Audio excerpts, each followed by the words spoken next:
खलाटीता जत येथील ही घटना अत्यंत हृदयद्रावक आणि चटका लावून जाणारी आहे। निसर्गाच्या कोपाने एका 9 महिन्यांच्या निष्पाप चिमुकल्याचा श्रीवर्धनचा बळी घेतला हे ऐकून मन सुन्न होते।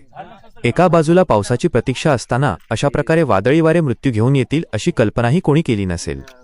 शेजूळ कुटुंबावर कोसळलेला हा दुःखाचा डोंगर आभाळा एवढा मोठा आहे। आपल्या पोटच्या गोळ्याला अशा अपघाती पद्धतीने गमावणे ही कोणत्याही मातापित्यासाठी कधीही न भरून निघणारी हानी आहे। श्रीवर्धनला भावपूर्ण श्रद्धांजली।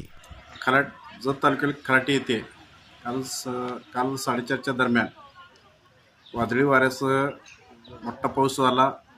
यामध्ये शेजूळ वस्तीवरील आनंदा शेजूळ यांच्या घराचे पत्रे उडून गेले। यामध्ये 9 महिन्याचे पाळण्यात झोपलेले बाळ त्या पत्र्याच्या अँगलवरती पाळणा उडला, त्यावर बाळही उडून त्या पाळण्यातून खाली पडले आणि ते जागीच मृत्यू झाले। अत्यंत दुर्दैवी घटना झालेली आहे। त्यामुळं शासनाने थोडीफार त्या कुटुंबाला मदत केली पाहिजे। पत्रे 30 ते 40 फूट जाऊन पडलेले आहेत आणि लहान मुलाचे बाळ पूर्ण असं ते जाग्यावरच मृत्यू झालेला आहे।